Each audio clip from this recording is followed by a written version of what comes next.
Bienvenue sur ma chaîne où nous parlons principalement de Guideros. Dans cette vidéo, je voudrais terminer le projet, c'est-à-dire que le projet sur lequel nous avons travaillé va nous servir de base pour tous nos futurs projets. On aura juste à copier le projet, on le colle dans un autre répertoire, un autre dossier, on le renomme et hop, on peut attaquer notre projet, que ce soit un jeu ou une application. Donc on va finaliser notre projet de base. C'est parti. Donc je vais arrêter ce truc horrible et on va continuer. Donc je continue sur mon menu, je vais faire le menu. Alors je vais enlever le Enter Frame, le Game Loop. Alors qu'est-ce qu'il me manque? Qu'est-ce que j'ai et qu'est-ce qu'il me manque? J'ai un titre, My Game. Pour l'instant ça va, je peux le garder. Le background, je peux le laisser, mais je vais rajouter une image au background. Donc je crée une image locale, my background, my bg, égale bitmap, hop, point new, entre parenthèses, texture, point new, et je lui passe le chemin de ma texture, que je n'ai pas encore, que je vais récupérer, par exemple ici, j'ai vu que celle-ci, l'image était pas mal. Hop, donc je retourne dans mon projet de base, Assets, Graphics, et je peux écrire par exemple, je crée un dossier menu, et dans le dossier menu, je colle mon image. Et l'image, on peut le renommer par exemple, Background Menu. Ou bien menu background, c'est comme vous voulez. Donc j'ai mon nouveau graphique, mon nouveau graphisme dans le menu et il est ici. Je vais l'ajouter donc en tant que bitmap. Insert into document. Ensuite, je vais changer l'encre, le point d'ancrage. My PG, set anchor point 05, 05. Ensuite, je vais le positionner. My PG, set position, my app width divisé par 2 et my app height divisé par 2. Et finalement, je l'ajoute à ma scène. Donc self, add child, et j'ajoute my bg. Quand je lance le code, j'ai mon image de fond. Elle est peut-être un petit peu grande. Je peux la scaler. Donc my bg, set scale, et je vais faire 0,9. Hop, 0,8 peut-être. Ok, c'est pas mal. Pour un fond, c'est pas mal. Maintenant le titre, il n'est pas trop joli. Je vais essayer de le jolifier. My title, donc le My game c'est bon. Je vais lui ajouter une font. Donc local, my font égale ttf-font.new. Et il faut que je lui trouve une font. Alors, j'ai regardé et j'ai une font de Kenny. Kenny Blocks. Donc je vais copier la font, copie, et je vais la coller dans mon projet, dans un dossier que je vais appeler fonts. Donc assets, et ici je fais un dossier fonts. Donc c'est pour les polices de caractères. Hop, j'ai ma font. Un petit refresh. Font, et donc j'aurai accès au TTF. Et je peux faire ici Insert into document. Maintenant j'ai ma font et je dois lui donner une taille à la police de caractères. Donc je lui donne une taille de par exemple 24. Ensuite il me suffit de passer ma font ou ma police de caractères à mon titre, à mon text field.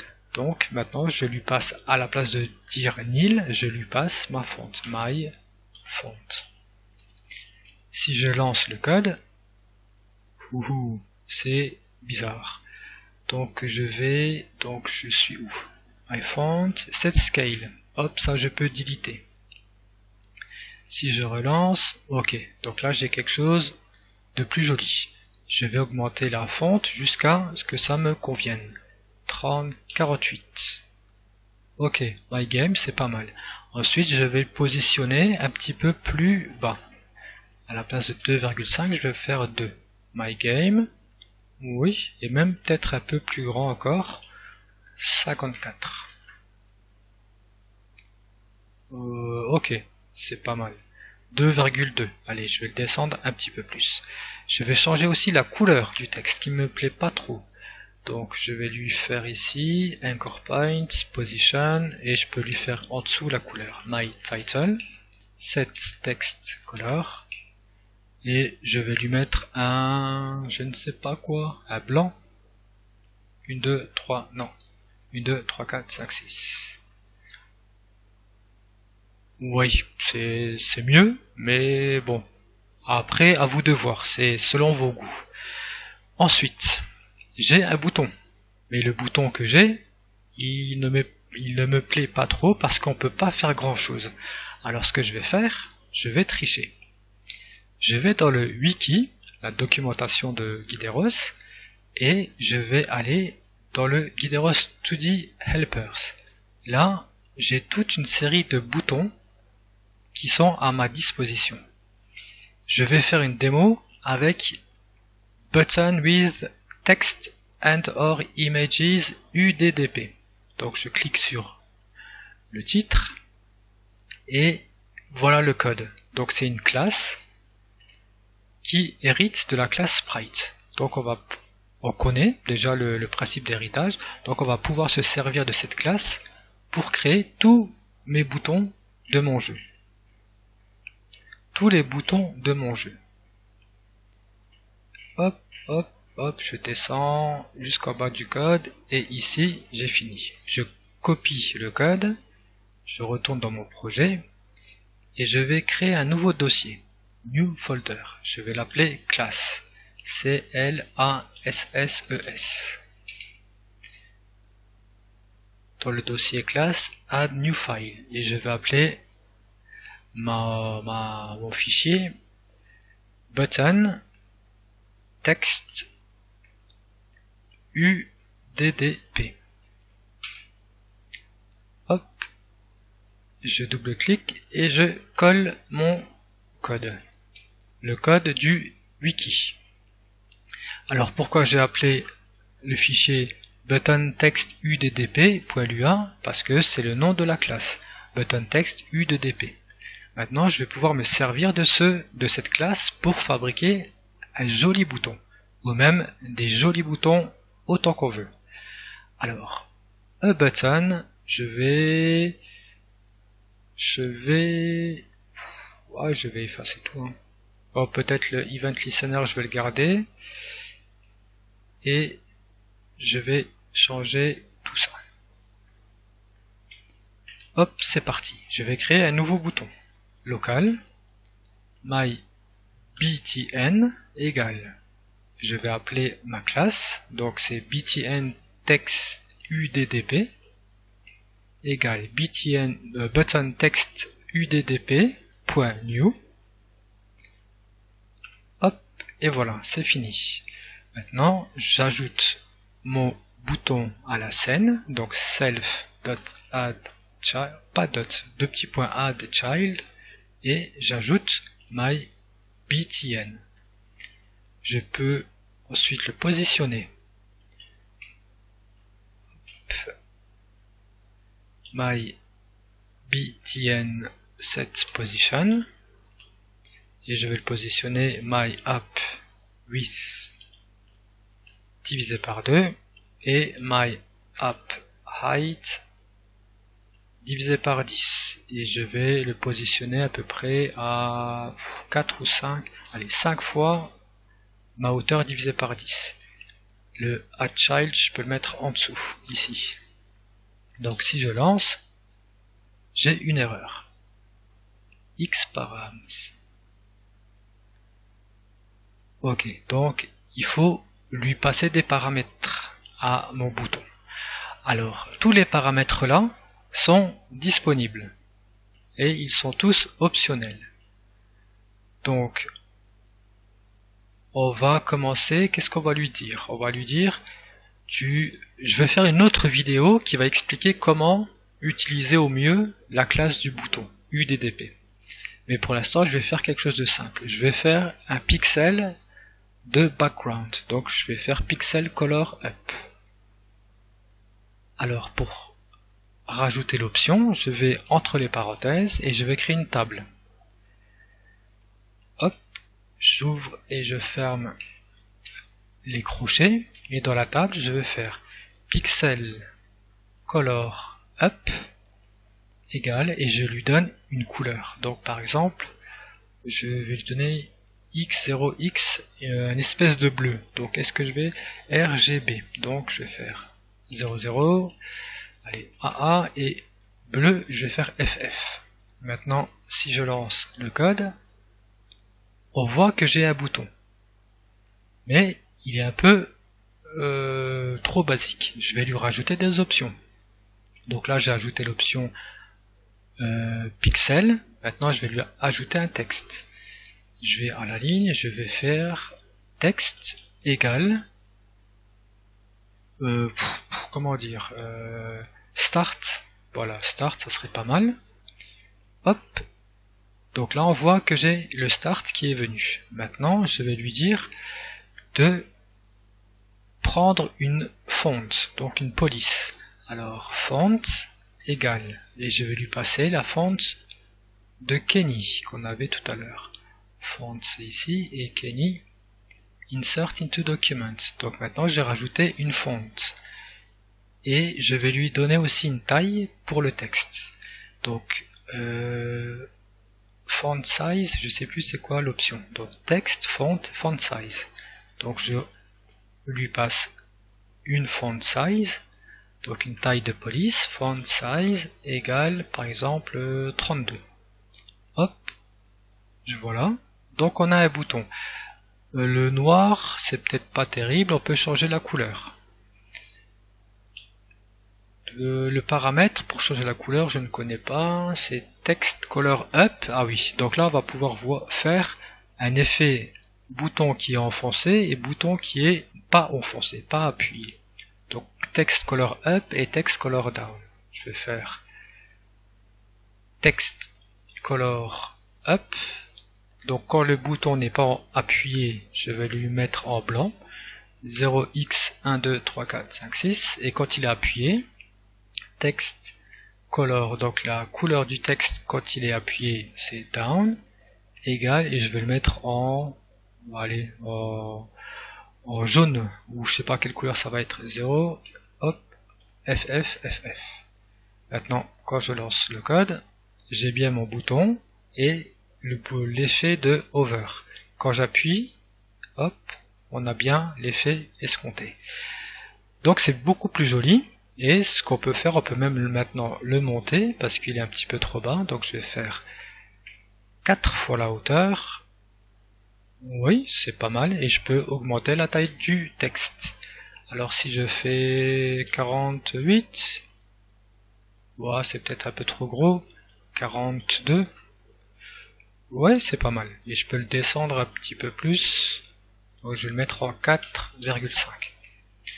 Voilà, on a créé un premier bouton et on peut tout simplement créer un autre bouton.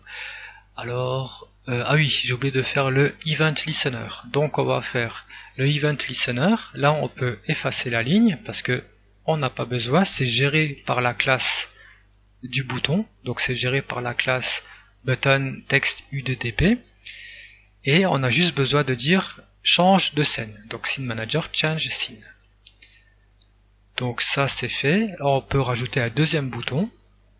Hop, je vais copier le code et je peux mettre a second button. My button, je vais l'appeler my button 2. Mais en fait, c'est pas trop bien. Je le fais parce que je veux aller vite dans la vidéo. Mais en fait, l'idéal ça serait de les nommer correctement. C'est-à-dire My game. My game, ici, hop, il est où my game?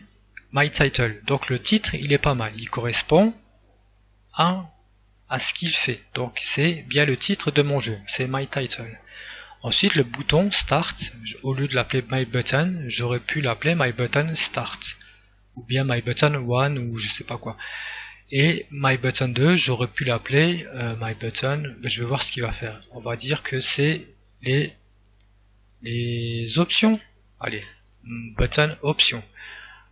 Donc j'aurais pu le renommer. Donc c'est à vous de nommer correctement comme vous l'entendez. Comme ça, c'est vous savez à quoi ça correspond. Et donc, qu'est-ce que je vais changer? Je vais rien changer ici, la position. Donc 4,5, là je vais faire en 6,5. Et si je lance mon jeu, voilà, j'ai mon deuxième bouton. Il est un petit peu grand par rapport à l'autre. Je vais lui réduire la taille. Donc, option taille 36. Ouais. Ouais. Bon, c'est pas peut-être le top 36. Je vais le mettre en 38. Je veux pas que ce soit trop gros non plus. Voilà, ok, comme ça c'est pas mal. Donc, et on a bien les effets. Si j'appuie maintenant sur Start, je vais bien au Game, au Level 1, et les options pareilles. Donc maintenant il me reste une chose à faire, c'est de faire la même chose, mais avec ma scène Level 1. Hop, elle est ici. Donc si je vais dans ma scène Level 1, on voit que elle est vide. On n'a rien fait de tout ce qu'on a fait dans la scène menu. Donc ce que je vais faire, tout simplement, je vais copier tout le code de mon menu, je le copie, je vais dans mon level 1, je sélectionne tout et je colle le texte. Je colle le code. Donc maintenant, le problème c'est que le nom de la classe c'est pas bon. Donc il faut que je renomme avec le même nom que j'ai ici. Donc c'est le nom de la classe pour level 1, ça sera level 1.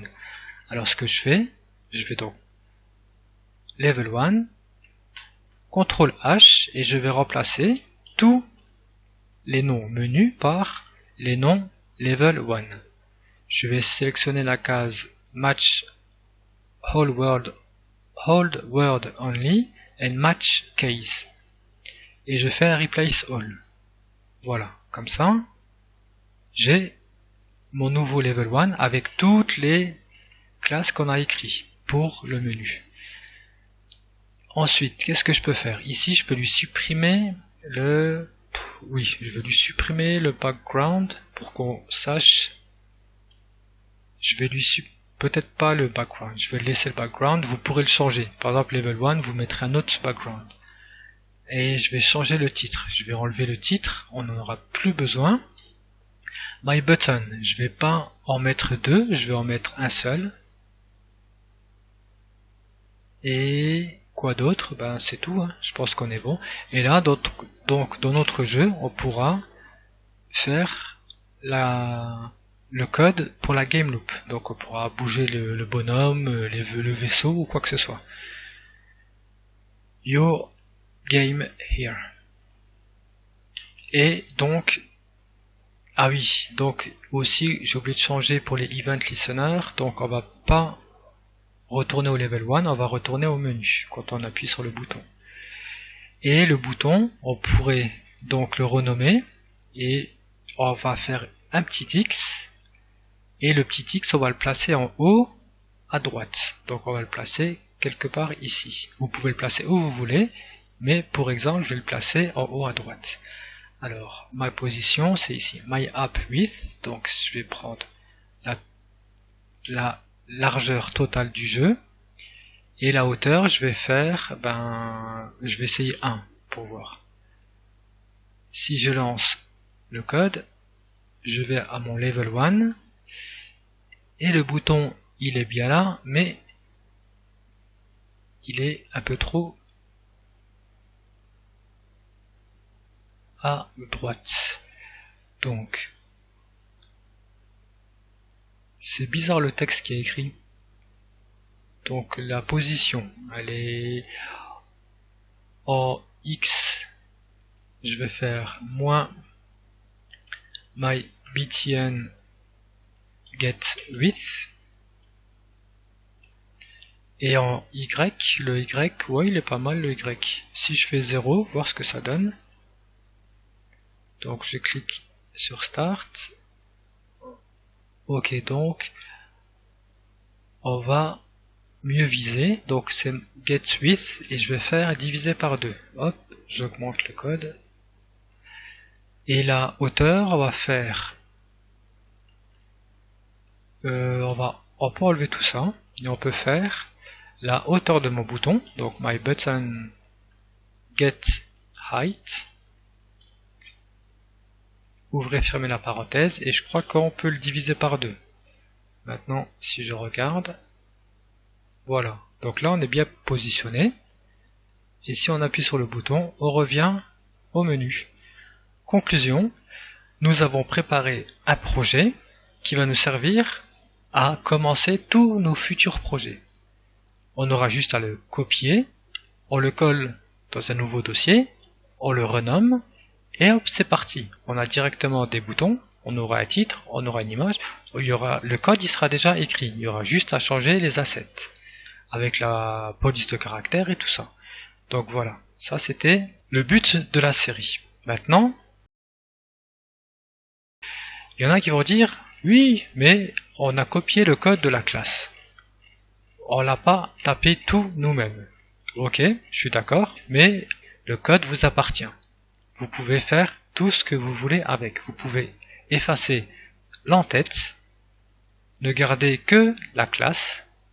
Donc ici, hop, vous pouvez effacer tout ça pour gagner de la place et garder uniquement la classe et tout ce qui contient. La classe, vous pouvez changer les paramètres. Il y a des paramètres par défaut et aussi, c'est un très bon moyen d'apprendre Guideros.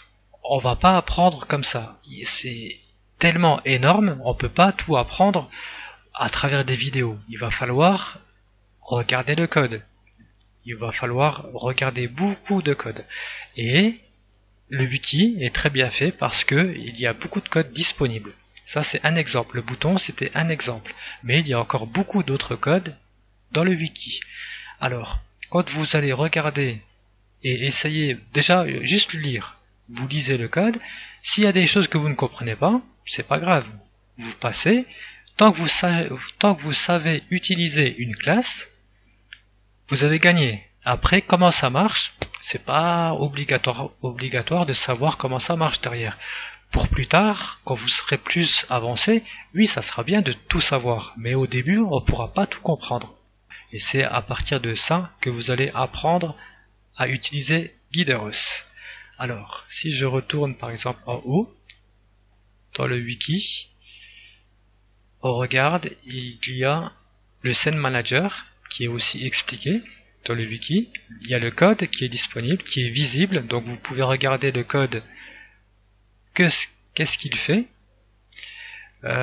Quoi d'autre? Dans le wiki, il y a aussi hop, des snippets. Donc les snippets, ça vient du forum. C'est des gens qui participent au forum et qui ont posté des codes, des bouts de code qui peuvent être utiles.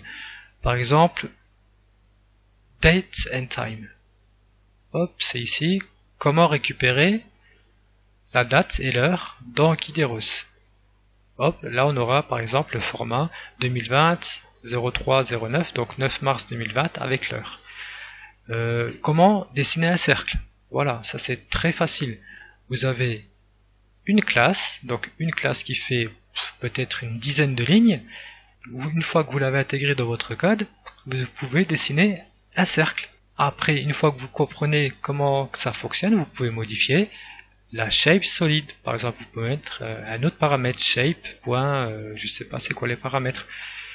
Et pour l'utiliser, simplement dans votre code, vous faites myCircle par exemple égale xCircle, donc vous appelez xCircle, .new, et vous donnez les paramètres, le rayon, le nombre de points autour du cercle et la couleur. Et voilà, vous avez un cercle.